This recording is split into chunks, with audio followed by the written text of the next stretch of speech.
नमस्कार, मैं डॉक्टर अतुल मिश्रा, सहायक आचार्य दर्शन शास्त्र, राजर्षि टंडन मुक्त विश्वविद्यालय, प्रयागराज। आज हम बौद्ध दर्शन के विभिन्न सिद्धांतों पर चर्चा करने जा रहे हैं। इसके पहले हम लोगों ने जो लेक्चर लिया था, आपस में जो संवाद किया था, उसमें हमने बौद्ध दर्शन के मूल सिद्धांतों को देखा था और एक तरह से बौद्ध दर्शन से हमारा परिचय हुआ था। आज के क्रम में हम लोग उन्हीं जिन सिद्धांतों पर चर्चा हुई थी, उन्हीं को आज हम लोग विस्तार से देखेंगे। यद्यपि बौद्ध दर्शन का जो भी हम लोग चिंतन पढ़ रहे हैं वो गौतम बुद्ध के उपदेशों पर आधारित है, लेकिन ऐसा नहीं है कि बौद्ध दर्शन सिर्फ गौतम बुद्ध के चिंतन पर आधारित है। गौतम बुद्ध और उनके बाद आए बौद्ध सन्यासियों और विद्वानों के चिंतन को समाहित करके बौद्ध दर्शन का स्वरूप निर्धारित किया गया है। तो इसलिए यद्यपि मुख्य प्रेरणा गौतम बुद्ध ही हैं, उन्हीं के सिद्धांतों को अलग अलग ढंग से विकसित किया गया है। इसके पहले हम लोगों ने अगर संक्षेप में दो छोटी छोटी जो कहानियाँ सुनाई थी हम लोगों ने, उसे हम यहाँ रिपीट कर रहे हैं कि गौतम बुद्ध का पूरा दर्शन किस तरह से जीवन के व्यवहारिक पक्ष से जुड़ा हुआ है। मरने के बाद क्या होगा, स्वर्ग क्या होगा, नरक क्या होगा, इससे अलग आत्मा है कि नहीं है, इन सब प्रश्नों को अव्याकृत प्रश्न कह के वो कहते हैं कि इस पे मौन रहना ही बेहतर है। जैसा कि ये कहते, उनका बड़ा अच्छा उदाहरण है गौतम बुद्ध का कि अगर एक बहेलिए को तीर लगी हो तो उस समय हम अगर ये प्रश्न करें कि तीर का रंग कैसा है, तीर लोहे की बनी है कि किस धातु की बनी हुई है, तीर का स्वरूप क्या है, इन प्रश्नों के बजाय हमारा जो पहला उद्देश्य होता है कि तीर निकालें और अगर जीवन बचाया जा सके तो हमें जीवन बचाया जाना चाहिए। ये गौतम बुद्ध का जो कहना है, ये पूरे बौद्ध दर्शन की व्यवहारिकता को स्पष्ट करता है। इसलिए आज आपने देखा होगा पूरी दुनिया में व्यवहारिक रूप से बौद्ध दर्शन को विशेष महत्व दिया जाता है। इसी क्रम में एक छोटा सा और भी था कि जब दर्शन होता है किसी विषय पे हम लोग तार्किक चिंतन करते हैं, उसके मूल स्वरूप को जानते हैं, तो ये सब दर्शन की अलग अलग विशेषताएं आती हैं। उसी में एक कहानी जो मिलती है, इसको आप विस्तार से इसके पहले वाले लेक्चर में सुन लेंगे। बस सार उसका यही था कि एक महिला गौतम बुद्ध के पास आई, दुखी थी। वो कह रही थी कि मेरे बेटे की मृत्यु हो गई है, उसको जीवित कर दो। लेकिन गौतम बुद्ध ने कोई चमत्कार नहीं किया कि ये कहा हो कि चलो कि मैं तुम्हारा चमत्कार करता हूँ। उन्होंने बस साधारण से उससे कहा कि एक घर में जाओ और एक मुट्ठी गेहूँ मांग के लाओ, पर शर्त ये है उस घर में किसी की मृत्यु ना हुई हो। और हम लोग कहानी में आगे देखते हैं हर घर में एक मुट्ठी गेहूँ देने को तो तैयार है, लेकिन हर घर में किसी न किसी की मृत्यु अवश्य हुई है। इसलिए गौतम बुद्ध ने उसे वास्तविक सत्ता का एहसास कराया। वास्तविक सत्य क्या है, उससे हम कब दुखों से अलग हो सकते हैं, जब हम उसकी वास्तविकता को स्वीकार कर लें। तो ये एक दो बच्चों के लिए कि एक तरह से समझने के लिए भी होता है कि हम कैसे गौतम बुद्ध को समझें और कैसे बौद्ध दर्शन को समझें, इससे हमारी उत्सुकता भी बढ़ती है। अब हम लोग आ रहे हैं गौतम बुद्ध के मूल सिद्धांत और बौद्ध दर्शन का जिसको केंद्रीय सिद्धांत कहा जाता है, वो है प्रतीत समुत्पात। प्रतीत समुत्पात बौद्ध चिंतन का केंद्रीय सिद्धांत है, जिससे सभी सिद्धांतें विकसित होते हैं। इसके पहले अगर हमने देखा कि कैसे गौतम बुद्ध उस दुखी महिला को कारण कार्य संबंध समझाते हैं। हर चीज़ होना ही है, कारण होगा तो कार्य होगा ही होगा। कोई भी चीज़ ऐसी नहीं है जो अपने आप अचानक हो जाए। ये जो कहानी में जो बात कही गई थी, बाद के जो दार्शनिक चिंतन आया, उसमें उन्होंने इसे एक सिद्धांत के रूप में परिवर्तित किया, जिसे कि प्रतीत समुत्पात कहा गया। अब ये प्रतीत समुत्पात कहाँ से आया, इसके लिए संक्षेप में अगर हम देखें तो कि गौतम बुद्ध का पूरा चिंतन, बौद्ध दर्शन इन चार सत्यों पर टिका हुआ है। इन चार सत्यों, पहला दुख है, दुख का कारण है, दुख निवृत्ति संभव है, दुख निवृत्ति के उपाय। अब यहाँ पर जब गौतम बुद्ध किसी समस्या का समाधान करने जा रहे हैं, तो समाधान करने से पहले जरूरी होता है कि हम वास्तविकता को स्वीकार करें। कहते हैं ना, कोई व्यक्ति जितना महान कहलाता है जीवन में, वो जितनी बड़ी चुनौती को लेता है। तो गौतम बुद्ध ने जीवन में जो सबसे बड़ी चुनौती थी वो ये थी कि संसार में दुख ना हो, दुख को कैसे दूर किया जाए। और इसी क्रम में उन्होंने अपना पहला आर्य सत्य कहा, पहला जो नोबल ट्रुथ कहा जाता है वो है संसार दुख है। किसी चीज़ को स्वीकार करके ही हम उस समस्या का समाधान करते हैं। गौतम बुद्ध यहाँ नहीं कह रहे अपने पहले नोबल ट्रुथ में कि दुख नहीं होता है, दुख भ्रम है, वो स्पष्ट कह रहे हैं दुख है, इसे स्वीकार कर जाए। फिर दुख है तो उसका कारण है, कोई भी चीज़ कार्य कारण संबंध है, कोई चीज़ बिना मतलब अकारण नहीं हो सकती, हर चीज़ का कोई ना कोई कारण है, तो दुख का कारण है। फिर अगर कारण अगर आपको पता चल गया तो हर कारण का निवारण संभव है। अगर आप के घर में अगर आप कोई बीमारी हो जाए और आप चेकअप कराने जाएं और जैसे ही डॉक्टर कहता है कि रिपोर्ट में आ गया इस बीमारी का हल क्या है, तो तुरंत आप खुश हो जाते। क्यों?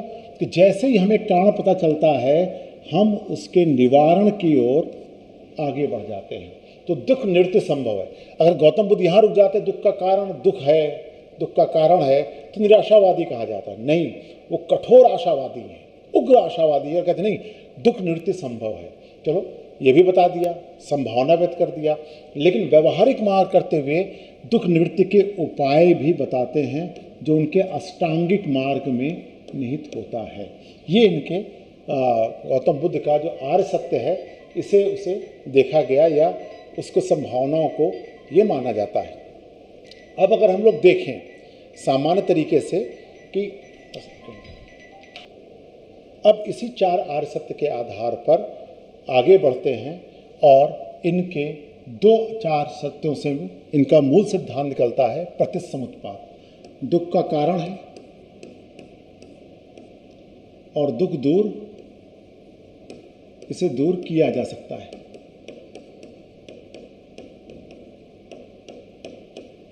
इसका मतलब है कारण है तो कार्य है। इस तरह प्रतिसमुत कारण पर निर्भर रहकर कार्य की उत्पत्ति होती है।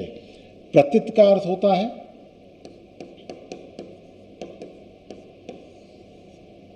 निर्भर, उत्पाद का मतलब उत्पन्न होना। प्रतिसमुत्पाद इसलिए कारण पर निर्भर रहकर कार्य की उत्पत्ति होना, यही सिद्धांत प्रतिसमुत्पाद कहा जाता है कि संसार में हर सत्ता अपने कारण पर निर्भर है। तो कारण पर के आधार पर ही कार्य का सिद्धांत आता है और यही इनका केंद्रीय सिद्धांत है जिसे प्रतिसमुत्पाद के तौर पर हम लोग करते हैं। और ये इनका प्रतिसमुत्पाद सिद्धांत कहाँ से आया है? ये इनके चार आर्य सत्यों में दूसरे और तृतीय आर्य सत्य से यह सिद्धांत निकला हुआ है। अगर हम इसको अब देखें, इस प्रतिसमुत्पाद को अब हम लोग विस्तार से समझते हैं। ठीक, चार आर्य सत्य हैं। सबसे पहले विद्यार्थियों को जब भी आंसर राइटिंग करना होता है या चीज़ों को समझना होता है तो उसकी एक फ्रेम बनाना होता है। फ्रेम में चार आर्य सत्य, चार आर्य सत्य जिसकी चर्चा हम लोगों ने किया है। तो चाहे प्रतिसमुत्पाद सिद्धांत पूछे, चाहे अनात्मवाद, अनित्यवाद, कोई भी सिद्धांत पूछा जा रहा है बौद्ध दर्शन से, तो उसका जो आधार है वो ये चार आर्य सत्य हैं और यह केंद्रीय सिद्धांत के तौर पर हमारे पास आता है। फिर इसके बाद आता है शाब्दिक अर्थ के तौर पर सिद्ध, जैसा मैंने बताया प्रतीत धन समुत्पाद। अगर शाब्दिक दृष्टिकोण से देखें तो ये दो शब्दों से मिलकर बना है प्रतीत धन समुत्पाद। प्रतीत मतलब इसके होने से, समुत्पाद यह होता है,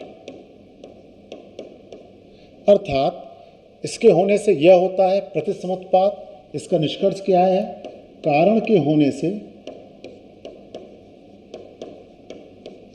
कार्य होता है। यही सिद्धांत प्रतिसमुत्पाद कहलाता है।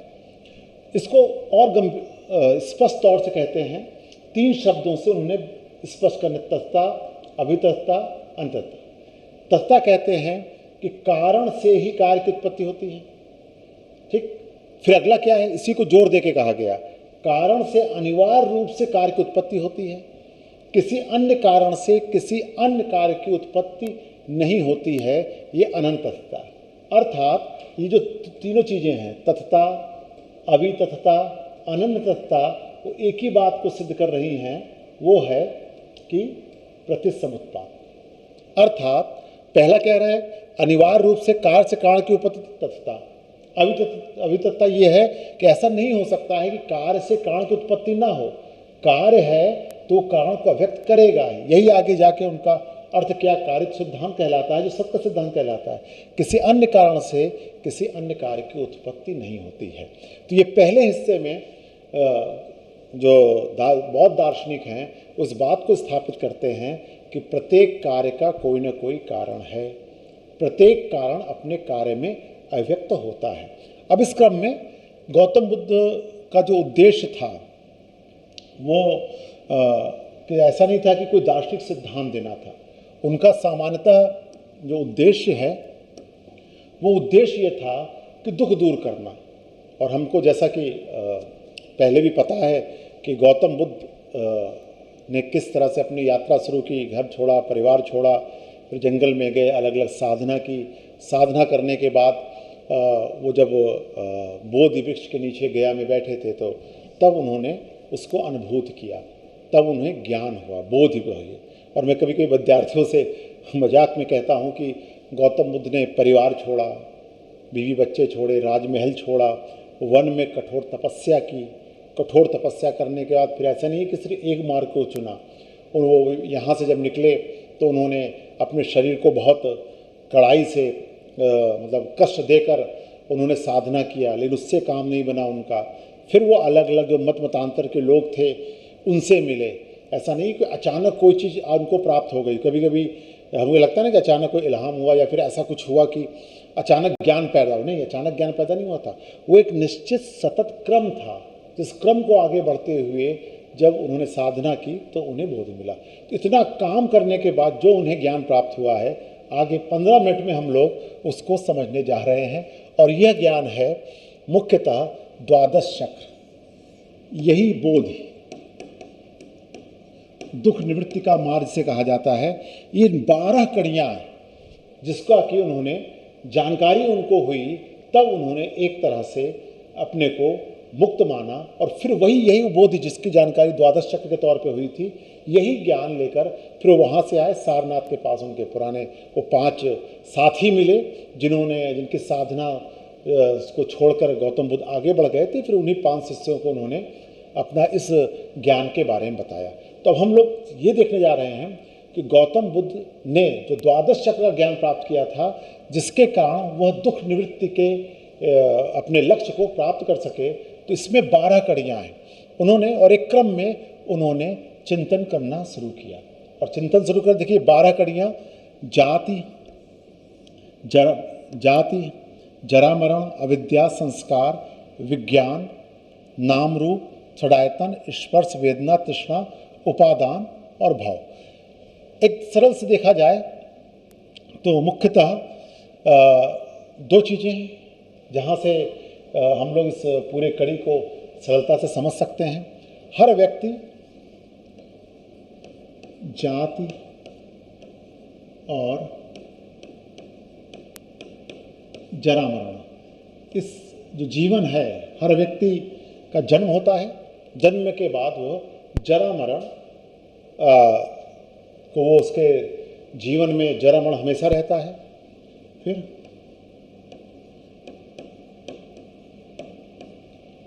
अविद्या,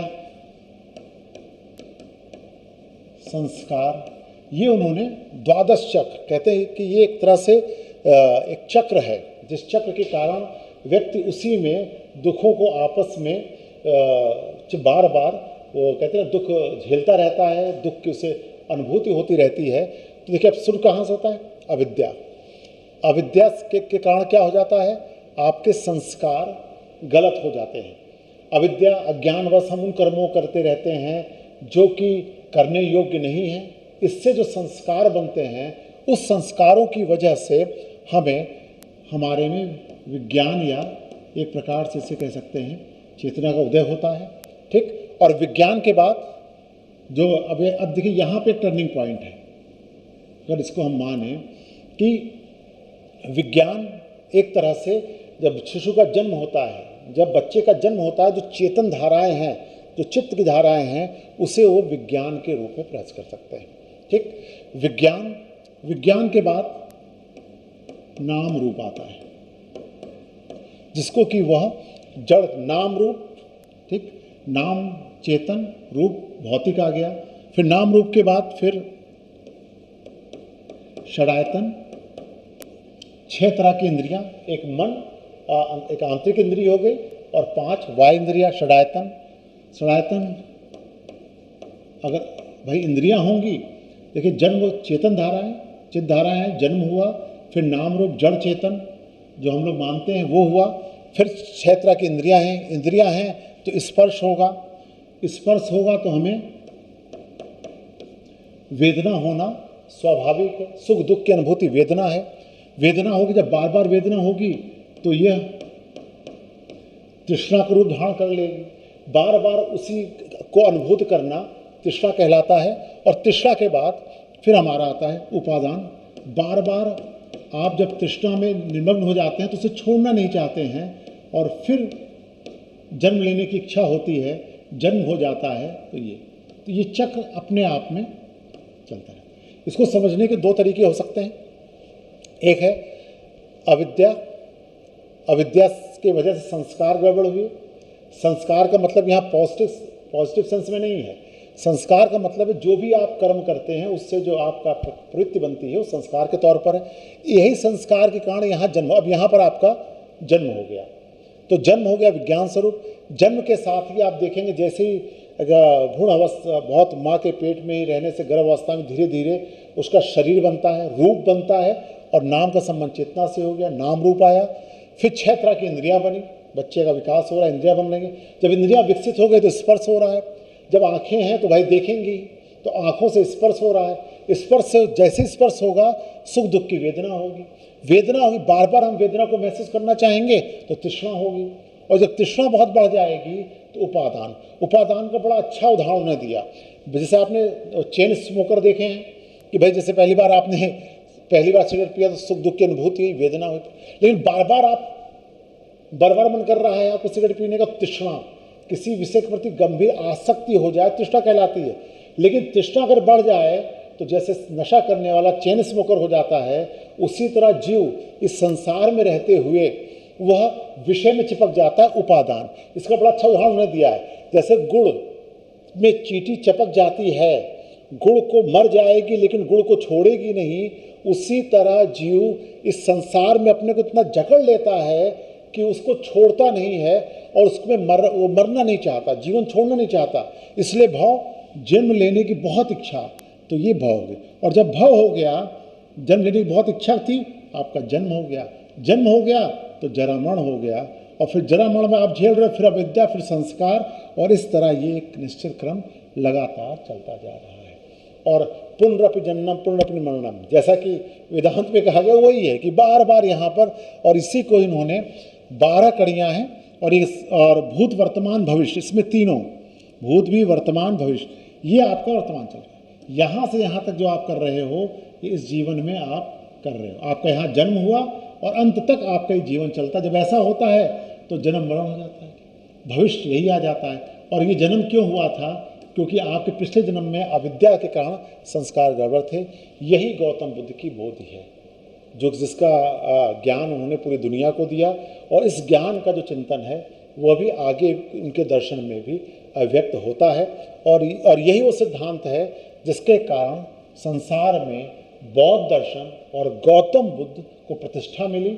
और गौतम बुद्ध को प्रतिष्ठा मिलने का मतलब है पूरे भारत की जो दुनिया में प्रतिष्ठा है उसकी बहुत बड़ी वजह यह प्रतिसमुत्पाद का सिद्धांत का ही है। ये गौतम बुद्ध का मूल सिद्धांत उनके उपदेश के तौर पर हमारे सामने ही रहता है। अब देखें, अब अगर हम यहाँ तक तो गौतम बुद्ध का सिद्धांत था, अब गौतम बुद्ध का सिद्धांत आगे चल गए। गौतम बुद्ध का उद्देश्य ये कहीं नहीं था कि कोई दार्शनिक संप्रदाय चलाना है। उनका बहुत मूल उद्देश्य था जीव को दुख से निवृत्ति मिल जाए। इसलिए उन्होंने उन्होंने तो इतने कह के छोड़ दिया था, लेकिन जब बाद में उनके शिष्य आए या उनके समकालीन लोगों ने गौतम बुद्ध के इस द्वादश चक्र को या जो बोधि को एक दार्शनिक सिद्धांत के रूप में व्याख्यायित किया, और वह दार्शनिक सिद्धांत प्रतिसमुत्पाद कहलाता है। गौतम बुद्ध का जो मूल उद्देश्य था दुख निवृत्ति, उससे एक कदम आगे बढ़ते हुए अब जो प्रतिसमुत्पाद की व्याख्या एक दार्शनिक सिद्धांत के रूप में होने लगी। अब आपके सब मन में सवाल ये पैदा हो रहा होगा कि इसको जानने से क्या हुआ। तो गौतम बुद्ध ने कहा दुख का कारण तृष्णा है। अगर हम तृष्णा को खत्म कर देंगे तो वो द्वादश चक्र जो ये चला रहा है, ये जो चक्र हम लोगों ने अभी देखा था, वो इस समय यहाँ पर तृष्णा आती है तो कहते हैं दुख का कारण तृष्णा है। और जैसे ही आप तृष्णा हो जाएंगे, निर्लिप्त हो जाएंगे, वैसे ही आगे तृष्णा हो गई तो आगे उपादान नहीं होगा, उपादान नहीं होगा तो जन्म लेने की इच्छा नहीं होगी, जन्म लेने की इच्छा नहीं होगी तो आप मुक्त हो जाएंगे। तो दुख से निवृत्ति कब है? जब हम तृष्णा समाप्त करते हैं। ठीक, चलिए, तो गौतम बुद्ध के बाद फिर प्रतिसमुत्पाद को व्यवस्थित तरीके से, जैसा कि पहले भी कहा गया, इसके होने से यह होता है कारण पर निर्भर रहकर कार्य की उत्पत्ति होती है। यह सिद्धांत कार्य कारण नियम के रूप में प्रचलित हो गया और इसे ही प्रतिसमुत्पाद कहा गया। अब इस प्रतिसमुत्पाद अब दार्शनिक व्याख्या में जब आगे बढ़ता है तो मुख्यतः वो उस समय की चिंतन धाराओं का समन्वय करता है। हमें पता चलता है कि भाई मध्यम मार्ग, कि गौतम बुद्ध मध्यम मार्ग था, तो मध्यम मार्ग का एक तो व्यवहारिक पक्ष होता है कि अति में ना जाना, लेकिन मध्यम मार्ग जब दार्शनिक सिद्धांत के रूप में आता है तो दो अतियों के मध्यवर्ती अवस्था को सूचित करता है। इस तरह गौतम बुद्ध के जो सिद्धांत हैं वो मध्यम मार्ग क्यों है कि दो अलग अलग सिद्धांतों के आधार पर वो बीच में समन्वय स्थापित करते हैं। इसको हम लोग मुख्यतः तीन रूपों में समझने का प्रयास करेंगे कि गौतम बुद्ध का जो मध्यम मार्ग है वो दो धाराएं, शाश्वतवाद और उच्छेदवाद। शाश्वतवाद ये कहता है हर चीज हमेशा त्रिकालिक, जो हमेशा है त्रिकालिक है वह शाश्वत है, हमेशा है, सनातन, शुरू से लेकर आज हम जो चीज़ कभी नष्ट नहीं होती वो शाश्वत है। उच्छेदवाद कहता है कि पूरी एक बार नष्ट हो जाने के बाद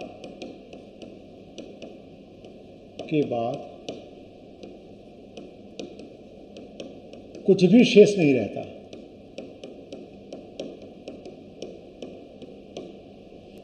एक बार नष्ट हो जाने के बाद कुछ भी शेष नहीं रहता है, इसको क्या है? ये उच्छेदवाद। अब चरवाक जैसे दार्शनिक के बहुत सारे मत थे जो मानते हैं एक बार कोई चीज़ नष्ट हो गई तो दोबारा उत्पन्न ही नहीं होती है। शाश्वतवादी कहते जो चीज़ें हमेशा त्रिकालिक है, हमेशा मौजूद रहेगी। अब इसमें बौद्ध दार्शनिक बीच का सिद्धांत निकालते हैं कि ना उच्छिन्नम ना शाश्वतम, ना तो कोई चीज़ पूरी तरह से शाश्वत है, ना तो कोई पूरी तरह से उच्छेद है, ना उच्छिन्नम ना शाश्वतम। कैसे? उनका प्रतिसमुत्पाद क्या कहता है? कारण पर निर्भर रहकर कार्य की उत्पत्ति होती है, अर्थात कारण किसमें कन्वर्ट हो जाता है? अपने कार्य में। जैसे दूध है वह दही में कन्वर्ट हो गया, एक एग्जाम्पल के तौर पर। तो दूध क्या शाश्वत है? नहीं, दूध शाश्वत नहीं है, क्योंकि दूध हमेशा विद्यमान नहीं रहेगा, वो दही में बदल गया है। तो क्या दूध का उच्छेद हो गया? नहीं, दूध पूरी तरह से खत्म नहीं हुआ है, बल्कि वह दूध दही में कन्वर्ट हो गया है। इसलिए इसे कहा गया कि दूध दही में परिवर्तित हो गया है। तो ना उच्छिन्नम, दूध पूरी तरह से खत्म नहीं हुआ है, ना शाश्वतम, ना ही ये दूध बचा है। ऐसा होना ना कि अगर देखा जाए तो अगर आपको चाय बनानी है तो कहा जाए भैया कि वो तो चाय पत्ती डाल दिए, कैसे दूध डाल दो, तो ऐसा होना कि दूध शाश्वत है, दही है, दही डाल देते हैं। जो काम दही का है वो दूध का नहीं है, तो दूध ना तो पूरी तरह से समाप्त हुआ है और ना ही पूरी तरह से शाश्वत है। यही सिद्धांत ऐसा क्यों है? क्योंकि सिद्धांत है प्रतिसमुत्पाद। तो प्रतिसमुत्पाद शाश्वतवाद उच्छेदवाद में सोने करता है। इसके अलावा एक सिद्धांत और प्रचलित है, सत्कार्यवाद असत्कार्यवाद। सत्कारवाद कहता है कार्य अपने कारण में सत है, ये सत्कारवाद कहता है। असत्कारवाद कहता है नहीं, कार्य अपने कारण में असत है, ये कहता है। अब यहां देखा जाए तो सत्कारवाद एक सिद्धांत ये कहेगा कारण सत है, और असत्कारवाद कहेगा कारण असत है। अब बौद्ध दार्शनिक ये कहते हैं कि ये कैसे संभव है कि अगर क्या दही दूध में पूरी तरह से सत है? नहीं, सत्कारवाद तो दूध जो है वो दही में पहले से विद्यमान है, ऐसा संभव नहीं है। क्यों? क्योंकि दूध अलग है, दही अलग है, लेकिन ऐसा भी नहीं कि पूरी तरह से ये अलग भी है। तो क्या आधे घंटे बंद हो जाता है? नहीं सर, थोड़ा सा फर्क पहले 30 मिनट होना चाहिए। अच्छा चलो ठीक है, चलो ठीक है, चलो। तो सत्कारवाद, फिर ये असत्कारवाद का था, ये जो सिद्धांत का था। देखें, सत्कारवाद ये कहता है कि जो दही है वह दही दूध में पहले से सत है। अरे तो और बौद्ध दार्शनिक कहते हैं ये कैसे संभव है? दूध अलग है और दही अलग है तो सत्य नहीं हो सकता, और ऐसा भी नहीं है कि पूरी तरह से अलग भी है। अगर असत्कारवादी कहते हैं दूध अलग है दही अलग, ये भी संभव नहीं है, क्योंकि दही की उत्पत्ति दूध से ही होती है। अर्थात कारण, ये कहते हैं कार्य अपने कारण में सत्य है, ये भी पूरी तरह से सही नहीं है। कार्य अपने कारण में सत्य है, ये भी पूरी तरह से सही नहीं है। तो सही क्या है? सही लाइन ये है, कारण पर निर्भर रहकर कार्य की उत्पत्ति। ये निर्भरता ही प्रतिसमुत्पाद। अब एक तरह से मध्यम मार्ग है, और इसे बता के वो सिद्ध करते हैं, यादृच्छतावाद का खंडन कर देते हैं। कोई भी कार्य कह सकते हैं कि अपने आप नहीं होता, अचानक नहीं होता, हर चीज डिपेंड किस पे है? अपने कारण पर डिपेंड है। इसलिए ये यादृच्छतावाद का खंडन करके कारणता को स्थापित करते हैं। इस तरह प्रतिसमुत्पाद का जो निष्कर्ष आता है, वो निष्कर्ष आता है कि संसार की हर वस्तु सकारण है। यही प्रतिसमुत्पाद का मध्यम मार्ग रहता है। अब इसमें हम लोग देखें कि क्योंकि यह सिद्धांत केंद्रीय सिद्धांत है, इस केंद्रीय सिद्धांत से क्षणिकवाद, हर चीज कारण अपने कार्य पर निर्भर है। ठीक, कारण पूरी तरह से कारण कार्य पूरी तरह से कारण पर निर्भर है, और कारण प्रवृत्त होकर कार्य को जन्म देता है। इसलिए परिवर्तित सत्ता क्षणिक होती है, इसलिए समस्त सत्ता अनित्य है, हर समय परिवर्तनशील है। आगे हम लोग अनित्यवाद को देखेंगे तो उसमें कहेगा समस्त सत्ता परिवर्तनशील है, इसे ही अनित्यवाद कहा गया, इसे ही बाद में क्षणिक कहा गया। और बौद्ध दार्शनिक घुस करते हैं सब कुछ क्षणिक है, सब क्षणिकम, क्योंकि कारण परिवर्तित होकर कार्य बदल रहा है, फिर कार्य जो है फिर किसी कारण बन गया, फिर नए कार्य को जन्म दे रहा है, इसलिए सत्ता क्षणिक है, परिवर्तनशील है। जब सब कुछ क्षणिक है तो आत्मा भी क्षणिक है। यह सिद्धांत अनात्मवाद कहलाता है। और क्षणिक सत्ता किसकी है?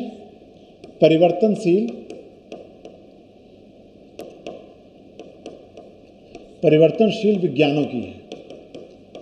आगे हम लोग देखेंगे, इससे इनका विज्ञानवाद सिद्धांत विकसित होता है। कोई जो कुछ लगाता है हर क्षण परिवर्तनशील हो रहा है, और परिवर्तित कौन हो रहा है? विज्ञान हो रहा है, इसलिए विज्ञानवाद स्थापित होता है। और शून्यवाद, हर चीज किसी न किसी पर निर्भर है, जो भी किसी पर निर्भर है उसका अपना कोई मूल स्वभाव नहीं, व्यक्तित्व नहीं है, यही शून्यता। शून्यता मतलब हर चीज किसी न किसी पर निर्भर है, यह सिद्धांत शून्यवाद कहलाता है, और इसे ही शून्यता के तौर पर परिभाषित करते हैं। आगे हम लोग शून्यवाद को अलग से देखेंगे तो निर्भरता ही शून्यता के तौर पर व्याख्यायित होती है। इस तरह बौद्धों का यह सिद्धांत धीरे धीरे विकसित होता है। यद्यपि आलोचना के तौर पे हम लोग संक्षेप में समझ सकते हैं। ये तो हमने पक्ष देखा, पक्ष में हम लोगों ने देखा कि केंद्रीय सिद्धांत किस तरह है, उसके हम लोगों ने शाब्दिक व्याख्या की। शाब्दिक व्याख्या के बाद हम लोगों ने द्वादश चक्र को देखा। द्वादश चक्र को देखने के बाद हमने मध्यम मार्ग देखा। मध्यम मार्ग में हम लोगों ने शाश्वतवाद, अनित्यवाद, सत्कारवाद, असत्कारवाद को देखा और ये देखा कि किस तरह इन दोनों का समन्वय करते हुए मध्यम मार्ग की स्थापना होती है और यादृच्छिकतावाद का खंडन करते हैं। हर चीज़ सकारण होती है। और फिर केंद्रीय सिद्धांत के तौर पर चारों मुख्य सिद्धांत क्षणिकवाद, अनित्यवाद, अनात्मवाद, विज्ञानवाद, शून्यवाद इससे निकलते हैं। संक्षेप में लास्ट में अगर हम लोग इनकी आलोचना देखें तो आलोचना द्वादश चक्र को लेकर आलोचना ये होती है कि यह ब्रह्म चक्र के तौर पर पहले ही उपनिषदों में विद्यमान है। लोगों ने आरोप लगाया कि गौतम बुद्ध की ये नई खोज नहीं है। तो देखा जाए तो द्वादश चक्र का उल्लेख भले ब्रह्म चक्र के तौर पर वेदोपनिषदों में मिलता रहा है, लेकिन उसकी मौलिक व्याख्या करने का श्रेय गौतम बुद्ध को है। कुछ आरोप ये लगता है कि हर चीज़ का कारण अविद्या है। द्वादश चक्र में अविद्या का क्या कारण है ये गौतम बुद्ध जी ने नहीं बताया, लेकिन इस कार्य कारण श्रृंखला को कहीं तो रुकना होगा, इसलिए समुचित व्याख्या अविद्या के आधार पर भी संभव थी। आलोचना बहुत महत्वपूर्ण नहीं रहती है। इसके अलावा मध्यम मार्ग की आलोचना ये रहती है कि भाई वो समन्वय करते समन्वय हो नहीं पाता। जब वो आलोचक ये कहते हैं कि जब कहा जाता है कारण परिवर्तित होकर कार्य में बदल रहा है तो ये एक तरह से नष्ट कहाँ हुआ। कारण तो परिवर्तित हो गया, इसलिए यह शाश्वतवादी होने का आरोप लगाया जाता है। वेदांत दार्शनिक कहते हैं कि भाई ये तो शाश्वतवादी होने, प्रतिसमुत्पाद इसके होने से यह होता है, एक तरह से वो निरंतरता का प्रतीक की आलोचना होता है। और इनके केंद्रीय सिद्धांत के आधार पर भी कहते हैं कि जब प्रतिसमुत्पाद कहता है कि कारण पर निर्भर रहकर कार्य की उत्पत्ति होती है, तो इस आधार पर कि यह शाश्वतता को बता रहा है। क्यों? क्योंकि प्रतिसमुत्पाद कहता है कि कारण परिवर्तित होकर कार्य बदल रहा है, जबकि ये शाश्वत इसके आधार पर क्षणिकवाद और ये जो अनात्मवाद है यह सुसंगत नहीं है। क्योंकि उनका कहना है प्रतिसमाज शाश्वतता का प्रतीक है, तो उसके आधार पर क्षणिकवाद, अनात्मवाद की व्याख्या करना ठीक नहीं है। जब हर सत्ता क्षणिक है तो कैसे हम कारण कार्य का संबंध स्थापित कर देंगे। लेकिन ये जो आलोचनाएं हैं यह एक विशेष दृष्टिकोण से हैं। यहाँ पर बौद्ध दार्शनिक सिर्फ ये कहना चाह रहे हैं कि कारण नष्ट होकर अपने कार्य को जन्म दे रहा है। हर कार्य अपने कारण पर निर्भर है और यह निर्भरता शाश्वतता नहीं है, बल्कि ये जो निर्भरता है ये इस बात का प्रतीक है कि कोई भी चीज़ शाश्वत नहीं है और ना ही कोई चीज़ पूरी तरह से नष्ट हो सकती है। इस तरह गौतम बुद्ध तमाम आलोचनाओं के बावजूद गौतम बुद्ध का जो प्रतिसमुत्पाद सिद्धांत है आज भी पूरे दर्शन शास्त्र, भारतीय दर्शन को साइंटिफिक बनाने में, तार्किक बनाने में विशेष योगदान रखता है। और विशेषकर गौतम बुद्ध का द्वारा दिया गया जो बोधि है या द्वादश चक्र है, जिसे कि प्रतिसमुत्पाद का मूल आधार माना जाता है, वो आज भी दुख निवृत्ति के मार्ग में मानक बना हुआ है। और इन्हीं प्रतिसमुत्पाद सिद्धांत जो आज हमने पढ़ा, इसी के आधार पर अन्य दार्शनिक संप्रदाय विकसित हुए हैं, जिसे हम लोग आगे के लेक्चर्स में देखेंगे। धन्यवाद।